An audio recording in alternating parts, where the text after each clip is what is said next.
ಈ ದೇವಾಲಯದ ಬಗ್ಗೆ ಅತ್ಯಂತ ರೋಚಕ ಹಾಗೂ ರೋಮಾಂಚಕಾರಿ ಸಂಗತಿ ಏನೆಂದರೆ, ಹಿಂದೂ ಸಂಸ್ಕೃತಿಯ ಪ್ರಕಾರ ದುರುದ್ದೇಶಪೂರಿತವೆಂದು ಪರಿಗಣಿಸಲಾಗಿರುವಂತಹ ರಾಹು ಕಾಲದಲ್ಲಿ ಇಲ್ಲಿ ದೇವಿಗೆ ಪೂಜಿಸಲಾಗುತ್ತದೆ. ಭಕ್ತರು ತಮ್ಮ ಜೀವನದಿಂದ ಬರುವ ಎಲ್ಲ ದುಃಖಗಳು, ಬಡತನ ಮತ್ತು ದುರುದ್ದೇಶಗಳು ದೂರವಾಗಲಿ ಎಂದು ಇಲ್ಲಿ ರಾಹು ಕಾಲದಲ್ಲಿ ಪ್ರಾರ್ಥಿಸುತ್ತಾರೆ. ಸೂಕ್ತ ಭಕ್ತಾದಿಗಳಿಗೆ ಈ ದೇವಿ ತನ್ನ ಕಣ್ಣಿನ ಮೂಲಕ ಭಕ್ತರ ಬೇಡಿಕೆಗಳನ್ನ ನೆರವೇರಿಸುತ್ತಾಳೆ. ಈ ಪ್ರದೇಶದ ನಿವಾಸಿಗಳ ನಿರಂತರ ಪ್ರಾರ್ಥನೆಯ ನಂತರ ದೇವಿಯು ಇಲ್ಲಿ ಯಜ್ಞ ಬೆಂಕಿಯಲ್ಲಿ ಕಾಣಿಸಿಕೊಂಡಿದ್ದಳು. ಅವಳು ರಾಕ್ಷಸರನ್ನ ಸಂಹರಿಸಿ ಈ ಪ್ರದೇಶವನ್ನ ರಾಕ್ಷಸರಿಂದ ರಕ್ಷಿಸಿದ್ದಳು. ದೇವಿಯು ಕಾಣಿಸಿಕೊಂಡ ಸ್ಥಳದಲ್ಲಿಯೇ ಈ ದೇವಾಲಯವನ್ನ ಕೂಡ ಇಲ್ಲಿ ಸ್ಥಾಪಿಸಲಾಗಿದೆ ಮತ್ತು ಅಂದಿನಿಂದ ಆ ದೇವಿಯನ್ನ ಸ್ಥಳೀಯರು ರಕ್ಷಿಸುತ್ತಿದ್ದಾಳೆ ಎನ್ನುವ ನಂಬಿಕೆ ಇದೆ. ಹೌದು ಸ್ನೇಹಿತರೆ, ಅದುವೇ ಬಾದಾಮಿಯ ಬನಶಂಕರಿ ದೇವಸ್ಥಾನ. ಈ ಗರ್ಭಗುಡಿ ಚಮತ್ಕಾರಗಳ ಹಾಗೂ ಪವಾಡಗಳ ಒಂದು ಗೂಡಾಗಿದೆ. ಅಷ್ಟಕ್ಕೂ ಆ ಗರ್ಭಗುಡಿಯಲ್ಲಿ ನಡೆಯುವ ಚಮತ್ಕಾರಗಳೇನು, ಅಲ್ಲಿ ನಡೆಯುವ ಪವಾಡಗಳೇನು, ಈ ಎಲ್ಲ ಅಚ್ಚರಿಯ ಮಾಹಿತಿ ನಿಮಗೆ ಗೊತ್ತಾಗಬೇಕೆಂದರೆ ಈ ವಿಡಿಯೋನ ಕೊನೆವರೆಗೂ ನೋಡಲೇಬೇಕು ಸ್ನೇಹಿತರೆ. ಫೋಕಸ್ ಕನ್ನಡ ಯೂಟ್ಯೂಬ್ನ ಫೇಸ್ಬುಕ್ ಪೇಜ್ ಕೂಡ ಇದೆ. ದಯವಿಟ್ಟು ಅಲ್ಲಿಯೂ ಕೂಡ ನೀವು ಇದನ್ನ ಫಾಲೋ ಮಾಡಿ ಹಾಗೂ ವಿಡಿಯೋಗಳನ್ನ ನೋಡಬಹುದು. ಹಾಗಾದ್ರೆ ತಡ ಯಾಕೆ, ಬನ್ನಿ ಈ ವಿಡಿಯೋನ ಈಗಲೇ ಪ್ರಾರಂಭ ಮಾಡೋಣ.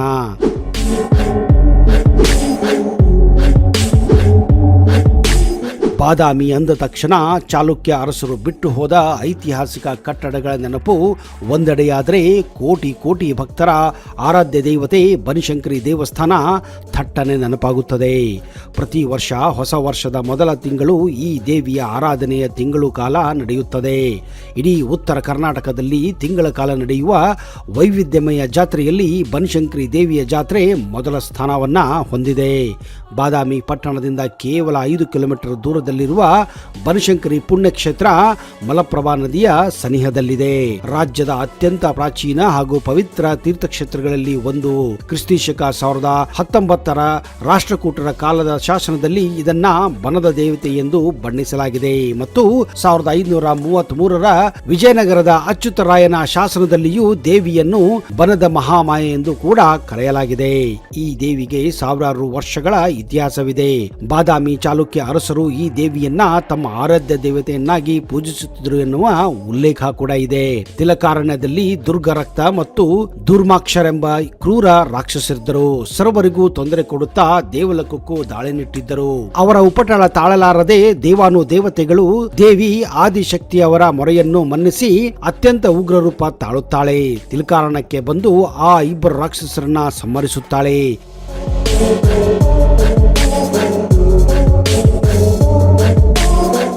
ದೇವಿಯ ಉಗ್ರ ರೂಪವನ್ನು ನೋಡಿದ ದೇವತೆಗಳು ತ್ರಿದಂಡ ಮುನಿದ ಶರಣು ಎಂದರು. ಉಗ್ರರ ಸಂಹಾರಕ್ಕೆ ಉಗ್ರರೂಪ ತಾಳಿದ್ದ ದೇವಿ ದೇವತೆಗಳ ಭಕ್ತಿಗೆ ಒಲಿದು ಶಾಂತ ಸ್ವರೂಪಳಾಗಿ ಬನಶಂಕರಿಯಲ್ಲಿ ನೆಲೆ ನಿಂತಳು ಎಂದು ಇತಿಹಾಸ ಪುಟಗಳಲ್ಲಿ ದಾಖಲಾಗಿದೆ. ಸ್ಕಂದ ಪುರಾಣಗಳ ಪ್ರಕಾರ ದೇವಿ ದುರ್ಗಮನನ್ನು ಕೊಂದ ನಂತರ ಉಗ್ರ ರೂಪ ಧರಿಸಿ ತಿಲಕಾರಣ್ಯ ಅಂದ್ರೆ ಈಗಿನ ಬಾದಾಮಿ ಬಳಿಯ ಚೋಳಚ ಗುಡ್ಡದಲ್ಲಿ ಅಲಿಯುತ್ತಾ ಇದ್ದಳು. ನಂತರ ಸೀತೆಯನ್ನು ಅರಸುತ್ತಾ ಬಂದ ಶ್ರೀರಾಮನ ಬೇಡಿಕೆಯಂತೆ ತಾಯಿ ಶಾಂತಳಾಗಿ ಅಲ್ಲೇ ನೆಲೆಸುತ್ತಾಳೆ.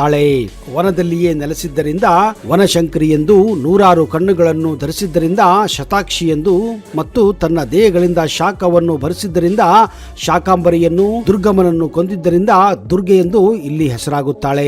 ಬನಶಂಕರಿ ಅಂದರೆ ವನಶಂಕರಿ, ಶತಾಕ್ಷಿ, ಶಾಕಾಂಬರಿ, ದುರ್ಗೆ ಎಂದು ಶಿಷ್ಯರಿಂದಲೂ ಜನಪದರಿಂದಲೂ ನಗರ ಅರಣ್ಯವಾಸಿಗಳಿಂದಲೂ ಪೂಜೆಗೆ ಒಳಗಾಗುತ್ತಾಳೆ. ಉಗ್ರ ರೂಪದಲ್ಲಿ ರಕ್ಷ ದೇವತೆಯಾಗಿ, ಅರಣ್ಯ ದೇವತೆಯಾಗಿ ಚೌಡಮ್ಮ, ಯಕ್ಷಿ ಮೊದಲಾದ ರೂಪಗಳಲ್ಲಿ ಕಾಡು ಮೇಡುಗಳಲ್ಲಿ ಸಂಚರಿಸುತ್ತಾ ಈ ದೇವಿ ಇದ್ದಾಳೆ. ಬನಶಂಕರಿ ದೇವಿಯ ದರ್ಶನ ಪಡೆಯಲೆಂದೇ ದೇಶದ ರಾಜಧಾನಿ ದೆಹಲಿಯಿಂದ ಹಿಡಿದು ವಿದೇಶಗಳಿಂದಲೂ ಹಲವಾರು ಗಣ್ಯರು ಇಲ್ಲಿಗೆ ಭೇಟಿ ನೀಡುತ್ತಾರೆ.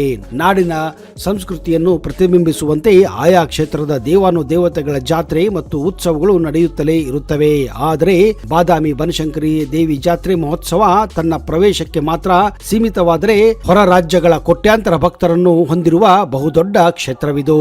ಈ ಜಾತ್ರೆ ಕಲಾವಿದರಿಗೆ ಮತ್ತು ಸಾವಿರಾರು ಜನ ವ್ಯಾಪಾರಸ್ಥರಿಗೆ ಆರ್ಥಿಕ ಶಕ್ತಿಯನ್ನು ಒದಗಿಸುತ್ತಾ ಬಂದಿದೆ. ಕೇವಲ ಜಾತ್ರೆ ಒಂದರಲ್ಲಿಯೇ ಎಲ್ಲ ಮೂಲೆಗಳಿಂದ ಸೇರಿ ಕೋಟ್ಯಾಂತರ ರೂಪಾಯಿ ವ್ಯಾಪಾರ ಇಲ್ಲಿ ನಡೆಯುತ್ತದೆ. ಭಕ್ತಿ ಭಾವಗಳ ಸಂಗಮದ ಜೊತೆ ಮನರಂಜನೆಯೂ ಈ ಜಾತ್ರೆಯ ವಿಶೇಷಗಳಲ್ಲಿ ಮೊದಲಿದೆ. ಬನಶಂಕರಿ ದೇವಿಯ ಸ್ಥಳದಲ್ಲಿ ನೂರಾರು ಅಂಗಡಿ ಮುಂಗಟ್ಟುಗಳು ರಸ್ತೆಯ ಎರಡು ಬದಿಯಲ್ಲಿ ತಲೆ ಎತ್ತಿ ಯಾತ್ರಿಕರನ್ನ ತನ್ನತ್ತ ಸೆಳೆಯುತ್ತವೆ. ಜನರ ಆಡು ಭಾಷೆಯಲ್ಲಿ ಶಂಕರಿ ಜಾತ್ರೆ ಎಂದು ಇದನ್ನು ಕರೆಯಲಾಗುತ್ತದೆ. ಈ ಜಾತ್ರೆಗೆಂದು ಸಾವಿರಾರು ಜನತೆ ಒಟ್ಟಿಗೆ ಸೇರುವುದನ್ನು ನೋಡುವುದೇ ಒಂದು ಸಂಭ್ರಮ.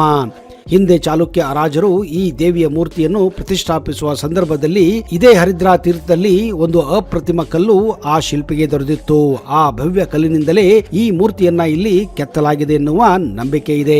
ಇದೇ ಕಾರಣ ಹರಿದ್ರಾ ತೀರ್ಥದಲ್ಲಿ ಈಗಲೂ ಬನಶಂಕರಿ ನೆಲೆಸಿದ್ದಾಳೆ ಎಂದು ಇಲ್ಲಿನ ಭಕ್ತರು ನಮಸ್ಕರಿಸುತ್ತಾರೆ.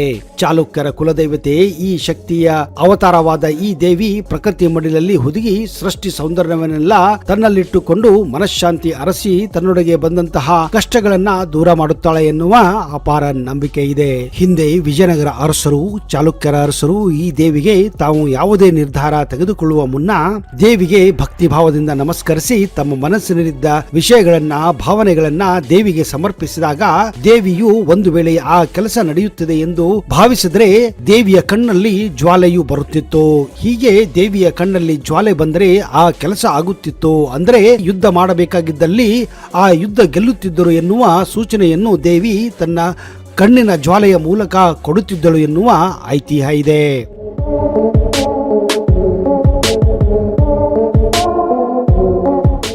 ದೇವಿಯ ಗರ್ಭಗುಡಿಯಲ್ಲಿ ಇಂತಹ ಚಮತ್ಕಾರಗಳು ಸೂಕ್ತ ಭಕ್ತರಿಗೆ ತಾವು ಕೇಳಿದ ಪ್ರಶ್ನೆಗೆ ದೇವಿ ತನ್ನ ಕಣ್ಣುಗಳ ಮೂಲಕ ಕೊಡುತ್ತಾಳೆ ಅನ್ನುವ ನಂಬಿಕೆ ಇದೆ.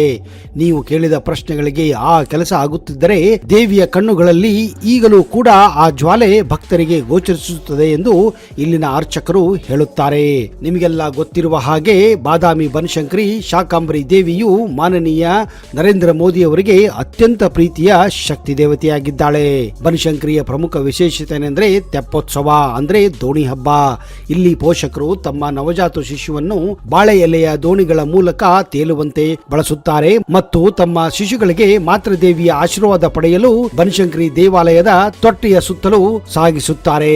ಚಾಲುಕ್ಯ ಅರಸರ ಭವ್ಯ ಪರಂಪರೆಯ ಅಪೂರ್ವ ವಾಸ್ತುಶಿಲ್ಪ, ಕಲಾ ಸಂಪತ್ತು ಇಂದಿಗೂ ಕಲಾ ರಸಿಕರನ್ನ, ಸಂಶೋಧನಾ ವಿದ್ಯಾರ್ಥಿಗಳನ್ನ, ಇಡೀ ವಿಶ್ವದ ಪ್ರವಾಸಿಗರನ್ನ ತನ್ನತ್ತ ಸೆಳೆಯುತ್ತಿದೆ. ಹೀಗಾಗಿ ಜಾತ್ರೆಗಾಗಿ ಬಂದವರು ಇಲ್ಲಿನ ಪ್ರೇಕ್ಷಣೀಯ ಸ್ಥಳಗಳನ್ನು ನೋಡದೆ ಮರಳುವುದಿಲ್ಲ.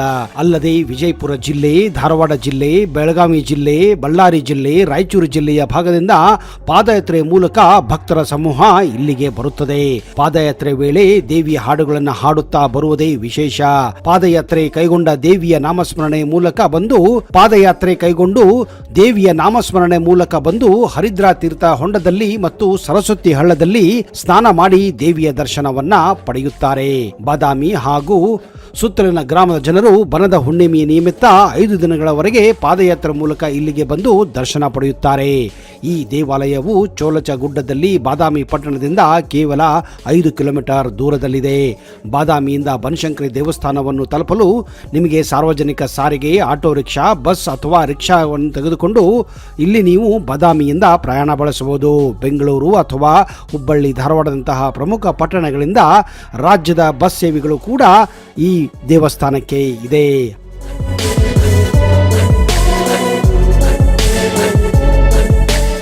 ಹಾಗಾದ್ರೆ ತಡ ಯಾಕೆ ಸ್ನೇಹಿತರೆ, ತಪ್ಪದೆ ಈ ದೇವಸ್ಥಾನಕ್ಕೆ ಭೇಟಿ ಕೊಟ್ಟು ಬನಶಂಕರಿಯ ಆಶೀರ್ವಾದವನ್ನು ಕೂಡ ಪಡೆಯಿರಿ ಎಂದು ನಾವು ಕೂಡ ಆಶಿಸುತ್ತೇವೆ.